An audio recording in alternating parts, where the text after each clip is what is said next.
Welcome back to my channel.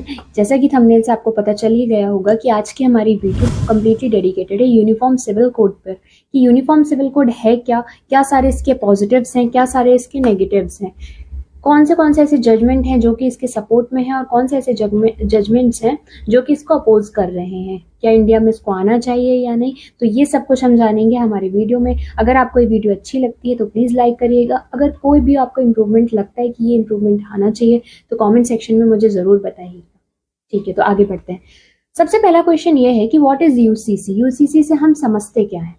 तो UCC एक ऐसा लॉ है, यूनिफॉर्म सिविल कोड एक ऐसा लॉ है जो सारे पर्सनल लॉज को खत्म करके एक सिंगल लॉ सबके लिए, without any gender equality, without any caste inequality, सबके लिए एक सा हो जाएगा। अभी हमारा इंडिया जो है वो एक डाइवर्स कंट्री है। डाइवर्स कंट्री है मतलब यहाँ पे कई सारे धर्म के लोग, कई सारी जाति प्रजाति, अलग अलग टाइप के लोग रहते हैं। कई सारे माइनॉरिटीज में हैं, कुछ मेजॉरिटी में हैं, बट सबके अपने अपने पर्सनल लॉज हैं।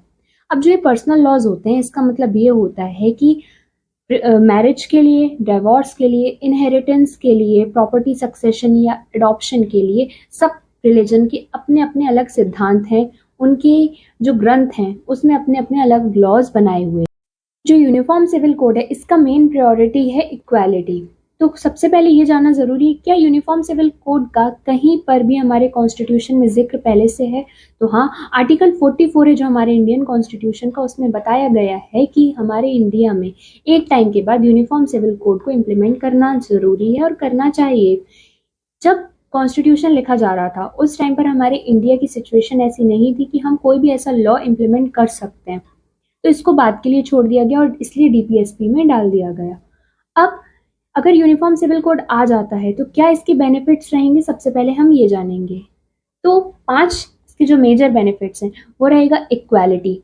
इक्वालिटी इसलिए कि अगर यूनिफॉर्म सिविल कोड इम्प्लीमेंट हो जाता है तो कोई भी ऐसी बायसनेस नहीं रहेगी कि हमको किसी पर्टिकुलर रिलीजन के हिसाब से डिसीजन देना है या हमारी जुडिशरी को पर्टिकुलर डिसीजन लेने में देखना पड़े कि ये किस रिलीजन से बिलोंग करता है।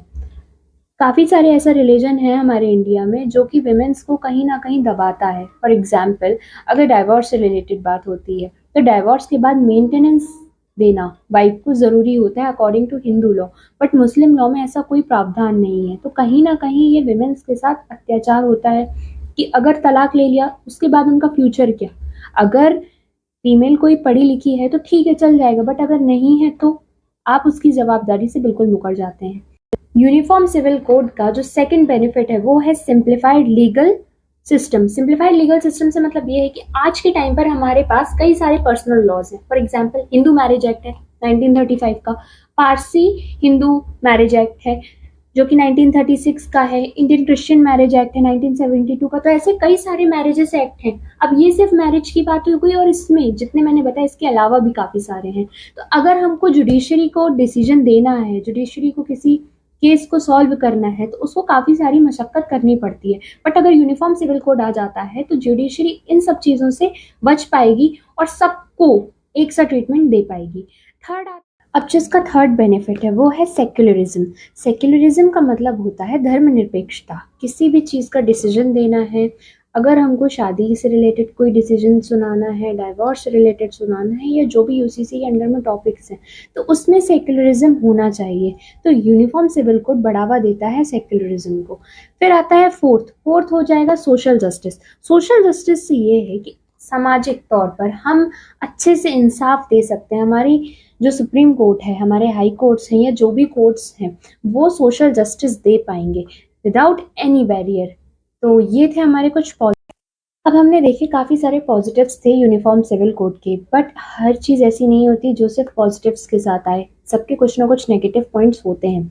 तो यूनिफॉर्म सिविल कोड के जो नेगेटिव पॉइंट्स हैं मैं आपको वो शेयर करूँगी आपके साथ। तो सबसे पहला जो नेगेटिव पॉइंट है इसका वो है लीगल कॉम्प्लेक्सिटी।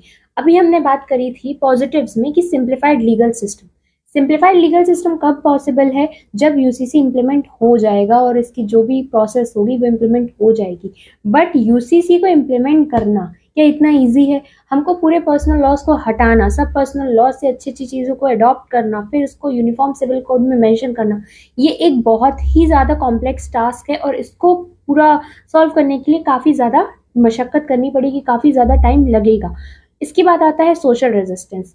काफ़ी सारी जो रीजनल अथॉरिटीज़ होती हैं, जो इनके गुरु होते हैं, या जो भी जो देख रहे हैं, रिलीजन का हेड है, जिसको मान रहे हैं, जिनकी बात सुन रहे हैं, उन लोगों को ये लगता है कि ये जो यूनिफॉर्म सिविल कोड है वो रिलीजन में अनसर्टेनिटी लाएगा, हमारे जो चीज़ें मानते आ रहे हैं पूर्वजों से, उसमें कहीं ना कहीं प्रॉब्लम क्रिएट करेगा। तो ये सोशल रेजिस्टेंस का कारण बन सकता है। इसका एक नेगेटिव है एनफोर्समेंट। एनफोर्समेंट इसलिए है कि चलिए ठीक है, हमने मान लिया कि यूनिफॉर्म सिविल कोड इम्प्लीमेंट भी हो गया, बट क्या लोगों में इसके प्रति जागरूकता है?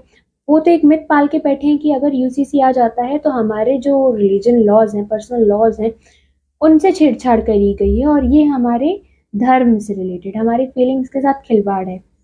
तो इसको समझाने के लिए काफ़ी बड़ा काम करना पड़ेगा, काफ़ी बड़ा रोल प्ले करना पड़ेगा, अलग अलग एडवर्टीजमेंट के थ्रू, अलग अलग जगह जा जाके जनसंपर्क करके इसके बारे में बताना पड़ेगा। तो ये एक बहुत बड़ा डिफिकल्ट टास्क हो सकता है।